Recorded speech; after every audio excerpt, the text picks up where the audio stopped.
قبرستان میں مردے کو دفنانے جاتے ہیں، وہاں پر بھی ہا ہا کر کے ہنستے رہتے ہیں۔ قبرستان میں کھڑے ہو کر کے ہم دنیا کی باتیں کرتے ہیں، پالیٹکس کی باتیں کرتے ہیں، راجنیتی کی باتیں کرتے ہیں، جبکہ اللہ کے پیارے نبی جب قبرستان جایا کرتے تھے، انصاری صحابی کا جنازہ ہے، جنازے کو قبر میں اتارا جا رہا ہے، اللہ کے نبی قبر کے کنارے بیٹھے ہوئے اور آپ کے صحابہ بھی آپ کے آس پاس بیٹھے ہوئے ہیں۔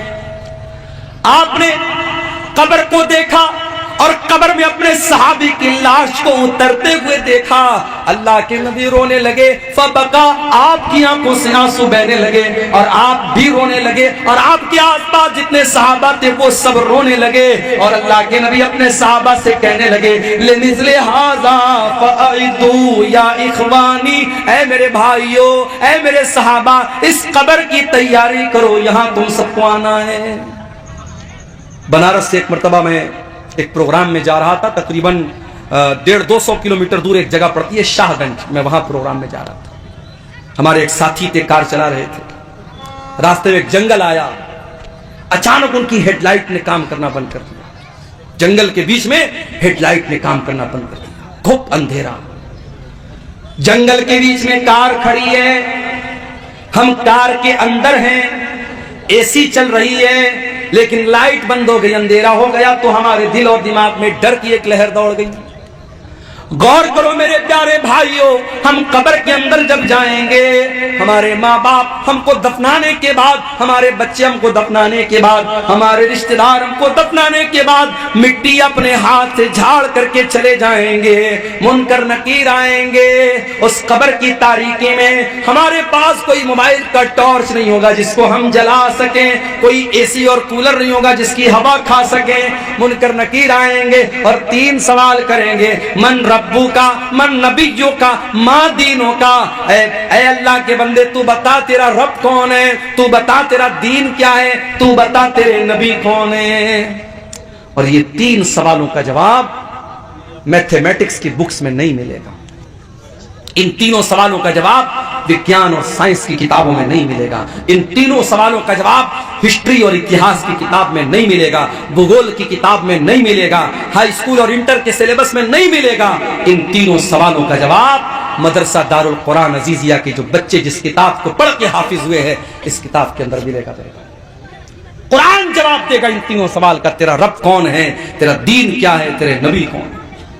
اور جب بندہ صحیح جواب دے گا، میرا رب اللہ ہے، میرا دین اسلام ہے، میرے نبی محمد صلی اللہ تعالی علیہ وسلم ہے، تو فرشتہ پوچھے گا کہ تجھے یہ سوال، ان سوالوں کا جواب تجھے کیسے پتا چلا؟ تو بندہ کہے گا قرأت کتاب اللہ، اے اللہ میں نے قرآن کو پڑھا تھا، میں نے اللہ کی کتاب کو پڑھا تھا، قرآن پڑھا تھا، اس لیے میں نے ان تینوں سوالوں کا جواب دیا ہے۔ تو میرے بھائیوں اس کتاب پر آپ محنت کرو، اس کتاب کے پڑھنے والے یہاں بچے پڑھ رہے ہیں۔ مدرسوں کو حقیر مت جانو میرے بھائیوں، مدرسوں میں پڑھانے والے ان مولویوں کو حقیر مت جانو۔ کمیٹی کے لوگوں نے مجھ کو پرچی دی ہے، یہ مولوی صاحب ذرا چندے کے لیے بول دیجئے، چندہ بہت کم ہوا ہے۔ یہ افسوس کی بات ہے، تکلیف کی بات ہے۔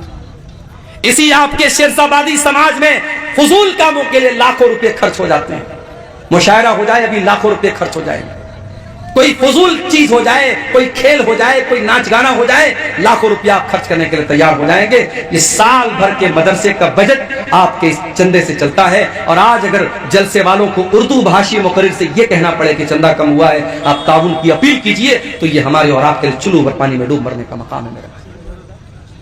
میں تو یہی کہہ سکتا ہوں، انورودھ کر سکتا ہوں، نویدن کر سکتا ہوں، گزارش کر سکتا ہوں کہ بھائی یہ مدرسے کے بچے ہیں، قرآن پڑھنے پڑھانے والے بچے ہیں، جو ہو سکے دل کھول کے تعاون کرو۔ اپنی ماں بہنوں سے کہوں گا کہ جانا تو اس ادارے کا بھرپور تعاون کر کے جانا کہ اسی مقصد کے لیے جلسہ ہوا ہے۔ اور آپ کو ایک بات بتاؤں، میں میرے نبی کی ایک سنت آپ کو بتا رہا ہوں، میرے نبی نے اپنی فیملی کی ضرورت کو قربان کر کے اپنے مدرسے کے اسٹوڈنٹ کی ضرورت کو پہلے پورا کیا ہے۔ آپ کی سب سے چھوٹی بیٹی جس کا نام فاطمہ تھا، ان کو پتا لگا کہ میرے ابا کے پاس کچھ غلام آئے ہیں، کچھ نوکر آئے ہیں، کچھ لونڈیاں آئی ہیں، تو وہ اللہ کے نبی کے پاس آئی کہ کوئی ایک نوکر مجھ کو مل جائے، کوئی ایک نوکرانی مجھ کو مل جائے، میرے گھر کا کچھ کام آسان ہو جائے۔ حضرت فاطمہ کی ملاقات اللہ کے رسول سے نہیں ہوئی، حضرت فاطمہ نے اللہ کے نبی کو پیغام اپنا پہنچا دیا حضرت عائشہ کے ذریعے کہ میرے ابا آئے تو بتا دینا کہ آپ کی بیٹی آئی تھی اور غلام آئے ہیں، ایک غلام آپ کی بیٹی کو مل جائے یا ایک لونڈی آپ کی بیٹی کو مل جائے تو بیٹی کا کام آسان ہو جائے۔ اللہ کے نبی شام کو آتے آپ کو معلوم ہوتا ہے کہ آپ کی بیٹی غلام کے لیے آئی تھی، نوکر کے لیے آئی تھی۔ بخاری کے الفاظ، اللہ کے نبی شام کو اپنی بیٹی کے گھر پہنچتے ہیں۔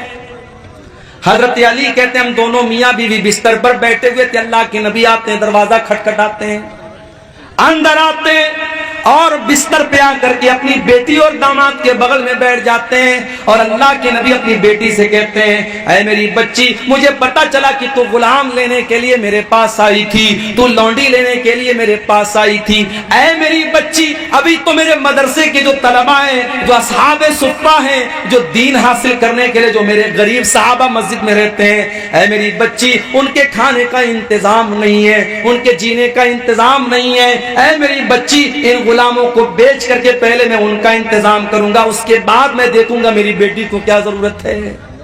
اللہ اکبر، نبی کی سنت کو بھی آج زندہ کرنے کی ضرورت ہے میرے بھائیوں۔ اللہ کے نبی نے پہلے اپنی بیٹی کی ضرورت کو پورا نہیں کیا، پہلے اپنے مدرسے کے بچوں کی ضرورت کو پورا کیا۔ حقیر نہ جانو ان مدرسے کے بچوں کو۔ اللہ کے نبی فرماتے ہیں خیرکم من تعلم القرآن وعلمہ، تم میں سب سے بہترین انسان وہ ہے جو قرآن کو سیکھتا ہے، جو قرآن کو سکھاتا ہے، جو قرآن کا ٹیچر ہے، جو قرآن کا اسٹوڈنٹ ہے، اس سے بہترین کوئی انسان نہیں ہے۔ آپ کی نظر میں سائنس پڑھانے والے کی سیلری کتنی ہونی چاہیے؟ 20,000۔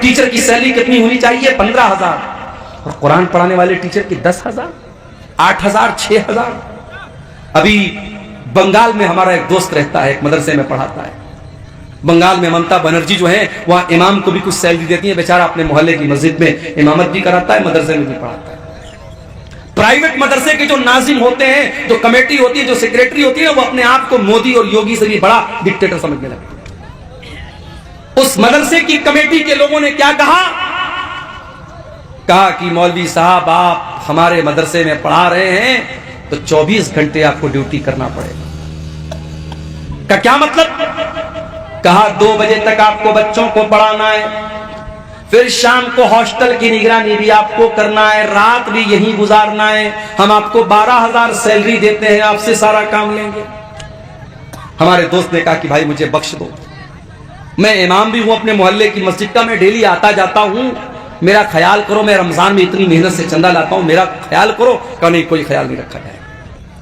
ڈکٹیٹرشپ چل رہی ہے مدرسوں کی مینجمنٹ کے اندر، اور ان پرائیویٹ پڑھانے والے غریب اساتذہ اور معلمین پر بڑا ظلم بھی ہوتا ہے میرے بھائی۔ اللہ کے واسطے ایسا نہ کرو، کسی کی مجبوری کا فائدہ نہ اٹھاؤ، کسی کو حد سے زیادہ دکھ نہ دو۔ یہ قرآن پڑھنے پڑھانے والے، ان کا مقام بہت اونچا ہے، ان کی قدر کرو، ان کی عزت کرو، ان کو اچھی تنخواہیں دو۔ اور میں نے ایک بات اور کہی تھی، آپ کے اسی سیمانچل کے علاقے میں پروگرام ہوا تھا، میں نے کہا تھا کہ آج مسجدوں کے امام کی رہنے کی جگہ نہیں ہے۔ ہمارے اسحاق بھائی آئے ہیں کھیڑیا ہاٹ میں، ان کا مسجد کے امام ہیں، ان کے کمرے میں میں جاتا ہوں، چھوٹا سا کمرہ ہے، شادی ہو چکی ہے، فیملی کو لے کے نہیں رہ سکتے۔ کتنی مسجدیں ہیں جہاں امام کو رہنے کے لیے جو کمرہ ملتا ہے وہ کمرہ اتنا چھوٹا ہوتا ہے کہ امام صاحب بیچارے پورا پیر پھیلا دے تو کمرہ پورا فل ہو جائے گا۔ امام صاحب کے بیوی بچے کہاں رہیں گے؟ نہیں صاحب، امام صاحب بیچارے اللہ کے نیک بندے ہیں، ان کے بیوی بچے آرام سے اپنے گھر میں رہیں گے۔ آپ پسند کریں گے کہ آپ زندہ ہیں اور آپ کے بچے یتیم ہو جائیں، آپ زندہ ہیں اور آپ کی بیوی بیوہ ہو جائیں؟ اور مجھے کہنے دیجئے کہ آج بہت سارے مدرسوں سے جو کانڈ ہوتے ہیں، جو واقعات ہوتے ہیں بدفعلی کے اور حرام کاموں کے، اس کی بہت بڑی وجہ یہ ہے کہ آج بہت سارے مدرسوں کے ٹیچروں کو فیملی سے دور رکھا جاتا ہے۔ میرا بس چلے تو ہر مدرسے میں یہ قانون لگا دوں کہ جتنے بھی ٹیچر رہیں گے فیملی کے ساتھ رہیں گے، بیوی بچوں کے ساتھ رہیں گے، ان کے بیوی بچوں کے ساتھ ان کا انتظام کیا جائے، ورنہ ان مدرسوں کو بند کر دیا جائے۔ 6 مہینہ انسان شادی شدہ ہے، بیوی بچے والا ہے، بیوی سے دور رہے رہے گا.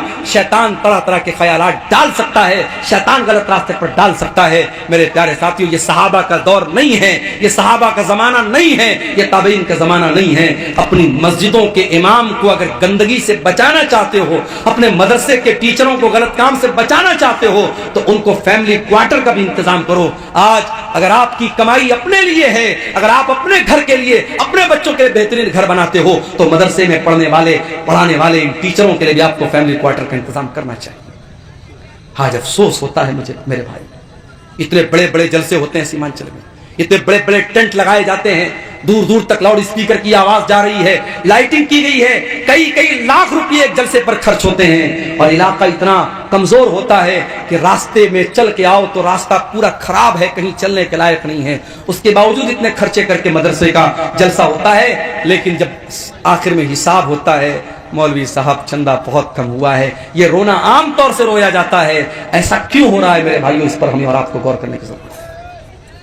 اگر ان جلسوں کے چندے سے مدرسے نہیں چل پا رہے ہیں تو پھر کوئی دوسرا سسٹم نکالو. آپ جلسہ مت کراؤ. آپ سال میں پورے سیمانچل میں اگر 100 جلسے ہوتے ہیں, 100 نہ ہو 10 جلسے ہوں, 10 جلسے ہوں, اور 10 جلسے جو ہوں تبلیغی جلسے ہوں, دین پھیلانے کے لیے ہوں. کوئی میلہ ٹھیلا نہ لگے, کوئی لڑکیوں کا بازار میں ان کی بھیڑ نہ لگے, کوئی بے پردگی نہ ہو, قاعدے سے شریعت اور قاعدے اور قانون کے حساب سے پروگرام ہو. اور مدرسے کا چندہ آپ پرائیویٹ طور پر, انڈیویجول طور پر آپ دیں تو انشاءاللہ بہت حالات کی اصلاح ہو سکتی ہے. مگر مسئلہ وہی ہے, ہم سے جب کوئی پوچھتا ہے سیمانچل کا کیا حال ہے, زبان پر وہی لائن آتی ہے, وہی ہے چال بے ڈنگی جو پہلے تھی وہ اب بھی ہے. وہی ہے چال بے ڈنگی جو پہلے تھی وہ اب بھی ہے. دنیا کہاں سے کہاں پہنچ گئی, سیمانچل کا علاقہ آج وہیں کا وہی ہے. جہالت ویسی ہی ہے, غربت ویسی ہی ہے, دین سے دوری ویسی ہی ہے, بے پردگی دن بدن بڑھ رہی ہے, نوجوانوں میں شراب اور نشے کا رجحان بڑھ رہا ہے. میرے پیارے ساتھیوں, آؤ قرآن پر میں نے پوری تقریر قرآن پر کی ہے. ایک بڑی خاص بات اور آخری بات بیان کر کے بات ختم کروں گا کہ قرآن پر عمل بھی ہمیں اور آپ کو کرنا ہے. صرف قرآن کو پڑھنا کمال نہیں ہے, قرآن کو سننا کمال نہیں ہے, قرآن پر عمل بھی ہمیں اور آپ کو کرنا ہے. حضرت عمر فاروق کے پاس ایک آدمی آیا, اس نے حضرت عمر سے کہا, اے عمر تم ہمارے ساتھ ناانصافی کرتے ہو, اے عمر تم ہمارے ساتھ ناانصافی کرتے ہو, ہمیں پیسہ نہیں دیتے ہو, ہمیں تحفہ نہیں دیتے ہو. حضرت عمر بڑے غصے والے آدمی تھے. حضرت عمر کو غصہ آ گیا, ان کا ہاتھ ان کی تلوار کی طرف جانے لگا. ان کے دربار میں ایک آدمی تھا, اس نے کہا کہ اے عمر ابن خطاب, کیا آپ نے اللہ کا کلام نہیں پڑھا ہے, کیا آپ نے رب کا قرآن نہیں پڑھا ہے؟ اللہ قرآن میں کہتا ہے خذ العفو وامر بالعرف واعرض عن الجاہلین. اللہ قرآن میں کہہ رہا ہے کہ اے میرے بندو معاف کر دیا کرو اور نیکی کا حکم دیا کرو اور جاہلوں سے منہ نہ لگا کرو, جاہلوں کو نظر انداز کیا کرو. اے عمر یہ انسان جاہل ہے, اس کے منہ نہ لگیے, اس کو نظر انداز کر دیجئے. جب قرآن کی آیت پڑھی گئی حضرت عمر سرنڈر ہو گئے, حضرت عمر فوراً ٹھنڈے پڑ گئے. اور حدیث کے الفاظ ہیں, بخاری کی روایت ہے, وَقَانَ وَقَافًا عِنْدَ كِتَابِ اللَّهِ. حضرت عمر کی عادت تھی, اگر قرآن پڑھا جاتا تھا اور قرآن کا کوئی حکم پیش کیا جاتا تھا, حضرت عمر فوراً سرنڈر ہو جاتے تھے اور مان لیتے تھے. میرے عزیزو, قرآن کی روشنی میں اپنی اصلاح کرو. قرآن کہتا ہے نماز قائم کرو, مسجدیں آج ویران ہیں. قرآن کہتا ہے زنا کے قریب مت جاؤ, اور آج زنا کے اڈے مسلمانوں سے آباد ہیں. قرآن کہتا ہے ولا یبدین زینتہن, عورتیں بے پردگی نہ کریں, اور آج ہماری اور آپ کی عورتیں بے پردگی کر رہی ہیں. قرآن کہتا ہے نشے کے قریب مت جاؤ, اور آج ہمارا نوجوان نشہ کر رہا ہے. قرآن کہتا ہے نماز اپنے ٹائم پر پڑھو, ہمارا نوجوان آج نماز سے دور ہے. قرآن کہتا ہے لوگوں سے بہترین اخلاق سے پیش آؤ, ہمارا نوجوان آج جو ہے وہ اخلاق کے معاملے میں بھی بڑا کمزور ہے. میرے پیارے ساتھیوں, قرآن پر آج عمل کرنے کی ضرورت ہے.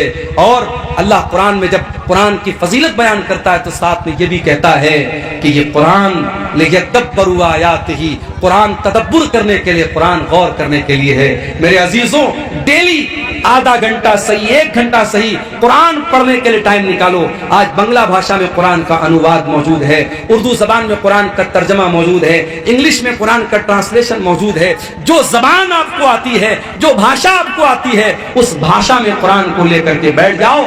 آدھا گھنٹہ, میں زیادہ نہیں بولتا, آدھا گھنٹہ ڈیلی آپ قرآن کو دینا شروع کر دو. میں نہیں کہتا کہ موبائل کو آپ جو ٹائم دیتے ہو وہ آپ قرآن کو دے دو، وہ دے دو گے تو زندگی سنور جائے گی، لیکن کم سے کم منیمم آپ آدھا گھنٹہ قرآن کو ٹائم دو میرے بھائیوں۔ آپ غور کریں گے زندگی میں برکتوں کو، آپ غور کریں گے، محسوس کریں گے زندگی میں برکتوں کو۔ آج افسوس کی بات یہ ہے کہ ہمارے پاس قرآن پڑھنے کے لیے ٹائم نہیں ہے۔ دنیا جہان کی کتابوں کو ہم پڑھتے ہیں لیکن قرآن کو نہیں پڑھتے ہیں۔ میرے بھائیوں، بزنس آپ کرتے ہیں، کاروبار آپ کرتے ہیں، کاروبار میں پروفٹ بھی ہوتا ہے، لاس بھی ہوتا ہے، فائدہ بھی ہوتا ہے، نقصان بھی ہوتا ہے، مگر قرآن کی تلاوت ایک ایسی تجارت ہے، ایک ایسا بزنس ہے جس میں کبھی گھاٹا ہونے والا نہیں ہے۔ اللہ قرآن میں فرماتا ہے ان الذین یتلون کتاب اللہ، جو لوگ قرآن کی تلاوت کرتے ہیں، واقاموا الصلاۃ، نماز قائم کرتے ہیں، وانفقوا مما رزقناہم سرا وعلانیۃ، اور جو روزی ہم نے دی ہے اس میں سے خرچ کرتے ہیں، کھل کر کے بھی خرچ کرتے ہیں اور چھپ کر کے بھی خرچ کرتے ہیں۔ اللہ فرماتا ہے یرجون تجارت لن تبور، قرآن پڑھنے والا ایسا بزنس کر رہا ہے، ایسا ویاپار کر رہا ہے جس میں کبھی گھاٹا ہونے والا نہیں ہے۔ میرے پیارے ساتھیوں، آج کی پوری تقریر اسی قرآن کی فضیلت اور قرآن کی خصوصیات پر ہوئی ہے۔ یہ پوری تقریر سننے کے بعد بھی اگر ہم قرآن کو نہیں پڑھتے ہیں، قرآن پر غور نہیں کرتے ہیں، تو میں سمجھوں گا آپ ایک کان سے سننے آئے تھے اور دوسرے کان سے آپ نے اڑا دیا۔ لیکن ہاں، اتنے بڑے مجمع میں ہماری مائیں بہنیں بھی ہیں اور آپ بھی ہیں، کوئی ایک اللہ کا بندہ بھی اگر ایسا ہے جو آج کی تقریر سننے کے بعد یہ طے کر کے یہاں سے جائے کہ ہاں اب اپنی زندگی میں ہم قرآن کے لیے بھی ٹائم نکالیں گے، قرآن پر ہم محنت کریں گے، کچھ قرآن مدرسے کو دے دیں گے، کچھ قرآن مسجد میں رکھ دیں گے، کچھ اپنی کمائی کا حصہ ہم قرآن پڑھنے والے بچوں پر خرچ کریں گے، کچھ کمائی کا حصہ ہم دینی اداروں پر خرچ کریں گے، تو انشاءاللہ ہم جو ہے اس کا اثر اپنی زندگی میں میرے پیارے ساتھیوں محسوس کریں گے۔ جاتے جاتے ہمارے جو یوٹیوبر بھائی ہیں ان کو دو پیغام دے کے بعد ختم کرتا ہوں۔ دیکھو بھائیوں، مجھے آپ سے کوئی بیر نہیں ہے، میں ہر بار جب میں دورے پر آتا ہوں مجھ سے لوگ کہتے ہیں شیخ صاحب یوٹیوب والوں کا کیا ہوگا، لیکن جب میرے پاس وہ میسج آتا ہے مولوی صاحب آپ کی تقریر پر لڑکی کی تصویر بنی ہے، آپ کی تقریر پر مودی جی کی تصویر بنی ہے، آپ کی تقریر پر بھڑکاؤ جو ہے ٹائٹل دیا گیا ہے، بہت تکلیف ہوتی ہے۔ مقصد کیا ہے؟ ویو حاصل کرنا۔